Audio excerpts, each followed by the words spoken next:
Welcome to Everyday Imperfect, where we share ways to blend our faith, as imperfect as it is, into our everyday.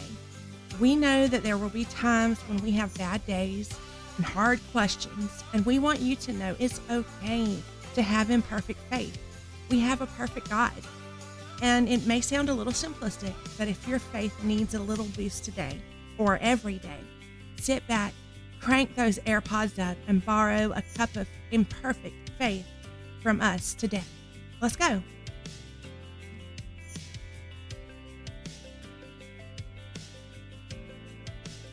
Hey friends, welcome to episode 8. This episode, we are going to be talking about having faith even when you feel unseen. So like you're feeling like everything you're doing is just not getting noticed. And I don't know about you, but that can really wear on you. But before we get into that, I just want to say thank you to a few people who have either reviewed or commented on the podcast. You can go to Apple Podcasts and review us. That helps so much with other people finding us. And if you are on Spotify podcast, just leave a comment on each episode and kind of talk to us about it. We can have like little conversations going on there. But I want to thank Victoria for leaving this comment a few episodes ago. She said, Tabby, this hit me hard. I love you. And I needed this today. I'm so glad to be here and listen. I really appreciate that. And another thing I appreciate is when people take screenshots of them listening to the podcast, whether it's in their car and it's showing up on their dash screen or from their actual phone or device. They'll just post it right there to social media with hashtag everydayimperfect. So I want to send a shout out to Dorinda, Sheila, Kim, and Hannah, who I noticed did that last week with their podcast listening.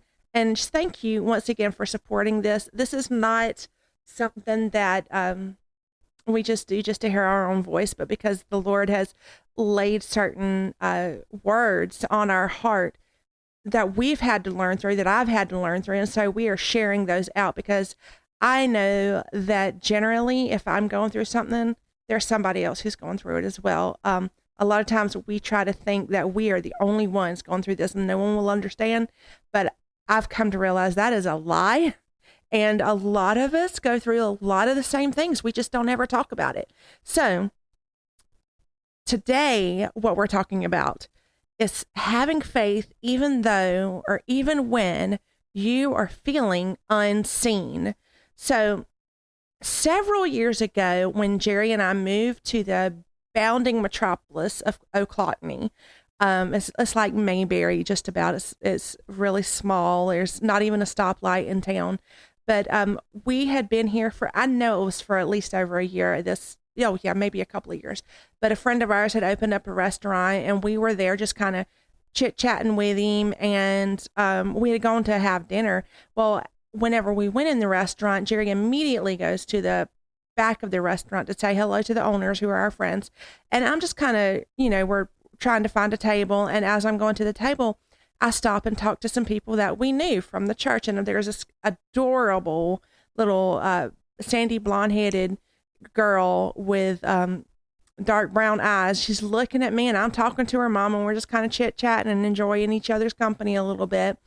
And this little girl looks at me, and like the whole time we're talking, and she just can't take her eyes off of me. And so finally she just pipes up and she says, I think you go to my church. Well, yes, I do go to her church. I'm her pastor's wife.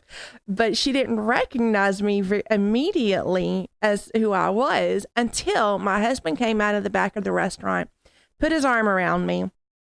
And then she goes, hey, pastor, because, she was quite young. She was like 3 or 4. And of course, then she knew who I was because my husband was standing next to me, and absolutely she would recognize me then.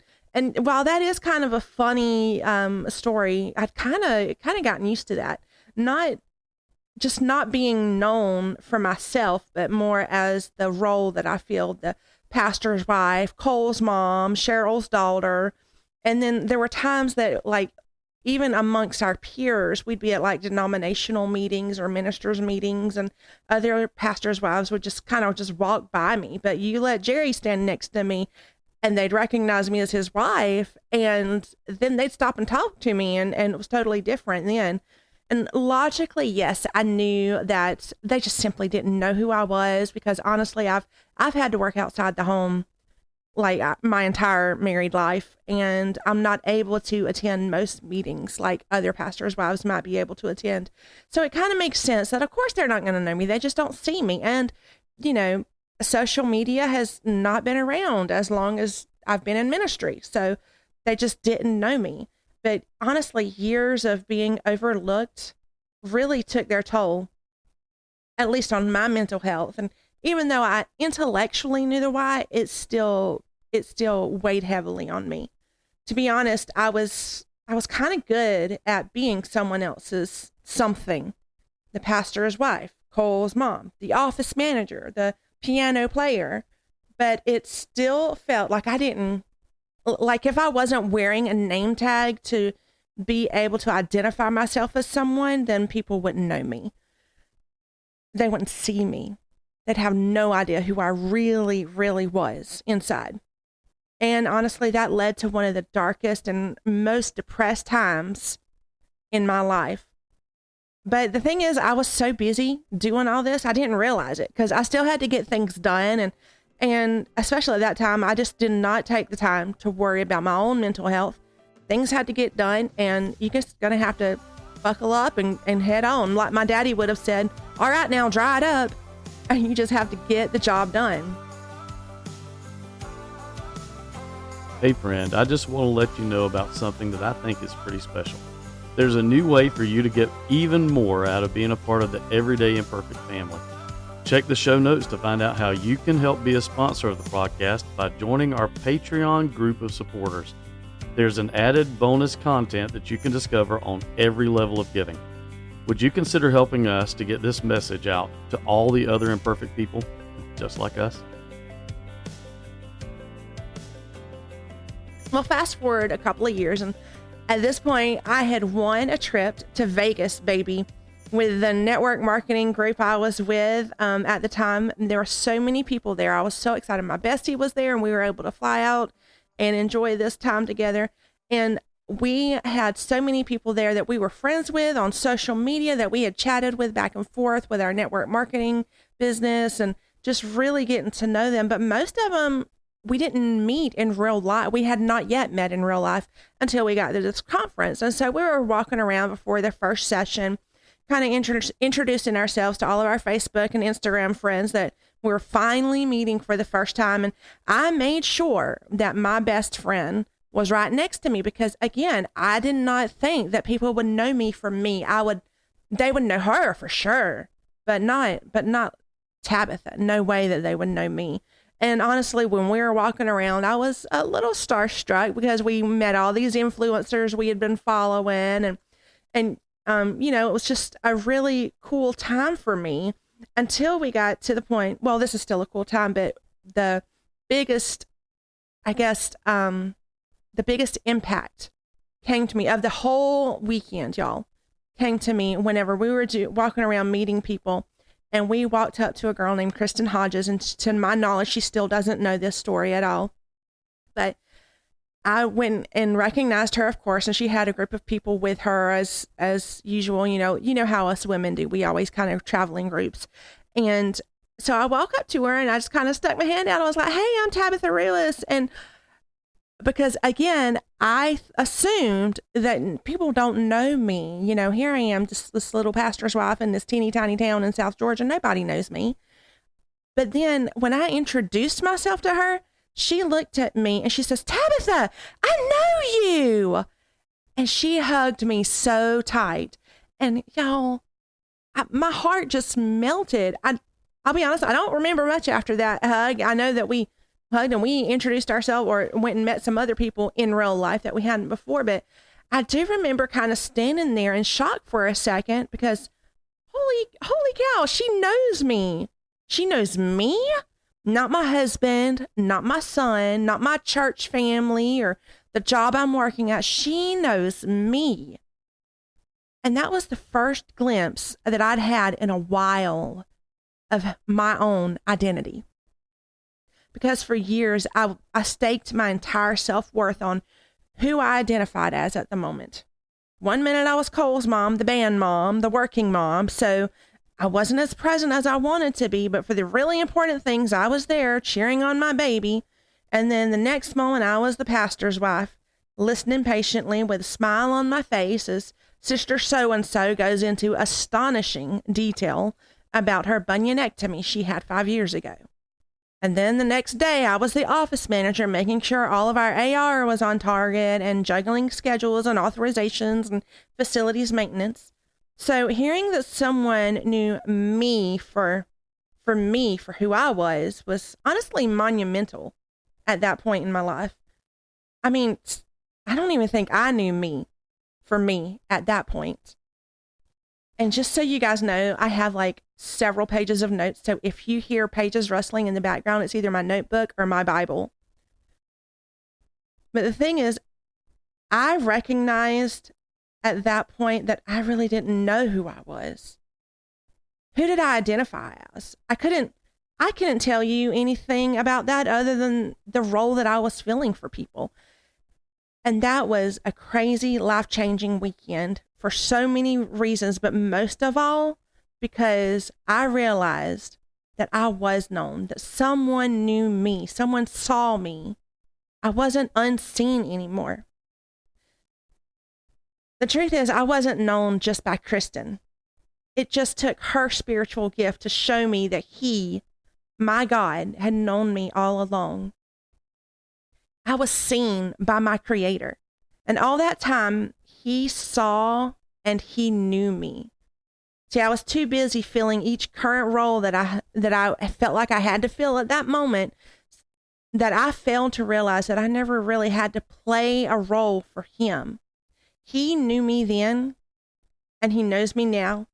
He saw me for who I was, faults and all, and still sees me as His child, regardless of what role I'm filling at the moment.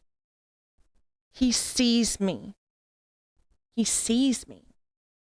And that brings us to my favorite name of God, El Roi, the God who sees me. This name is one of the only names of God that is only referenced one time. And it's from a very unusual source. If you go back to Genesis 16, you can read all about it. But the Cliff's Notes version of this is Hagar, who was Sarai's slave, ran away from Sarai. Sarai was the wife of Abraham, because she was being so mistreated by Sarai, because Sarai became very jealous of her. But she was being mistreated by her mistress, you might say, that she ran away. But the angel of the Lord found her and encouraged her where she was. And she realized that day that the Lord heard her, and He saw her for who she was and who she would be. He promised to give her more descendants than she could count. So that's how we know that He wasn't just seeing a slave girl. He was seeing the mother to many right then. So Hagar declares in that moment, "You are the God who sees me." For she said, "I now have seen the one who sees me." See, she felt used, abused, invisible. She felt that she was only there to serve someone else's purpose, that no one saw her as a person or for who she was, but God did. He saw her. He knew her, and He knew her deeper than anyone else. Now, this may be the only time that we actually read in the Bible the name El Roi, but we can see throughout Scripture, it's not the only time that God knew, saw, and helped the forgotten, the disenfranchised, and the ostracized. The most obvious story to me is Jesus healing the lepers. The lepers had this disease, and society had forced them out of town because they were unclean and wouldn't even let them come back into their homes and couldn't even be near the people that they loved because of this disease. But Jesus saw them, and He sought them out almost. And speaking of seeking people out, Jesus sought out the Samaritan woman, a person that was an outcast among her own people. And what about the woman with the alabaster bottle of oil who anointed his feet? He saw her sacrifice. He saw her worship. He saw the blind men, the outcasts, the demon possessed, and those that society refused to see. And friend, let me tell you, he sees you too. He sees the times that you aren't sure that you can keep going. He sees the times that you keep going anyway. The times that you have to take a step back because it's all a little bit too much right now. He sees the times that you try again and again, and the times you try praying you won't fail this time. He sees the tears that you don't let anyone else see, and he even sees the tears that you refuse to let fall. He sees overwhelming joy, bright spots of laughter and happiness, even as you allow yourself to dream again. He's right there. He sees all that, all of you, because he knows you. He knows us better than we even know ourselves. He knows you. He sees you. You are known. You are seen. He sees our struggles, our pain, our tears, and the masks we wear trying to hide all of that. He sees the way that we try to identify ourselves. But you know what? He sees right through all that because he knows you, not just your masked identity, not just your faults or even your accomplishments. He knows you. How do I know this? Because he knows me so much that when I was at one of my lowest times, he allowed this little Georgia girl to cross paths with a Utah girl in Las Vegas, Nevada, y'all, to prove to me that I was known and he saw me. I'm going to take you, we're going to end this today with Psalm 139. I'm going to break this apart for you a little bit. So if you hear my pages rustling, it's just the Bible here. Psalm 139 verse 1 says, "O Lord, you have examined my heart and know everything about me. You know when I sit down or stand up. You know my thoughts even when I'm far away. You see me when I travel and when I rest at home. You know everything I do. You know what I'm going to say before I even say it, Lord. You go before me and follow me. You place your hand of blessing on my head." He knows us. Even before we say a word, he knows what we're going to say. My favorite part of that is he hems me in.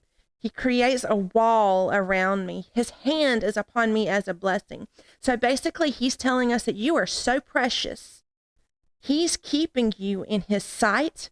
He's keeping his hand on you to keep his treasured one safe. Now let's go to verse 7. I can never escape from your spirit. I can never escape from your presence. If I go up to heaven, you are there. If I go down to the grave, you are there. If I ride the wings of the morning, if I dwell by the furthest oceans, even there your hand will guide me and your strength will support me. So no matter where we go, the best or the worst, he is with us. Nowhere can we go that he won't go. He'll always be there, seeing us, knowing us, holding us. What I want you to take away from this episode, my friend, is this.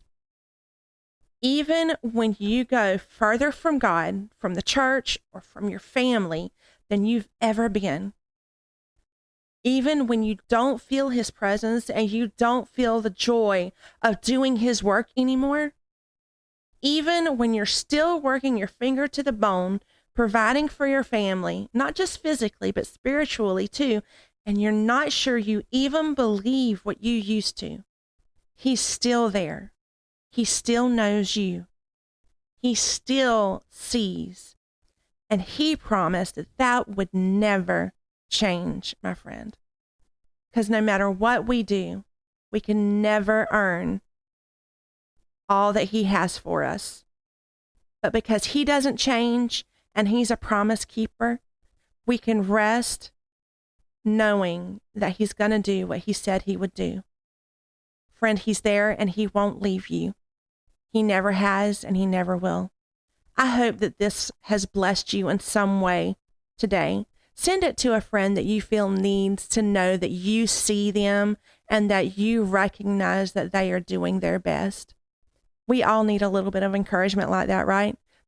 And I'll say this every episode, I am so thankful that we don't have to be imperfect alone. We are all imperfect. And I'm so glad that we have a perfect God who takes care of all that for us. Thank you guys. Have a great week.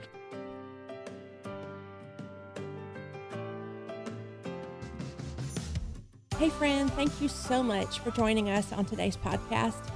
Check the show notes for any links and resources we may have mentioned, and please do me a big favor and leave us 5 stars on the podcast platform where you found us. And if you can't give us 5 stars, tell us how we can get those 5 stars. That's how other people can find out about us and the message we're trying to get out, that it's okay for us to be imperfect in our everyday life because we follow Jesus Christ, who is perfect for us.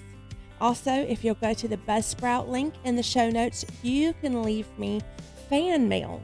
That's basically where you tell me what you think about the show and make suggestions for upcoming topics. I can't wait to hear from you. Now, please share this imperfect episode with your imperfect friends and make sure to subscribe so you don't miss the next episode releasing soon.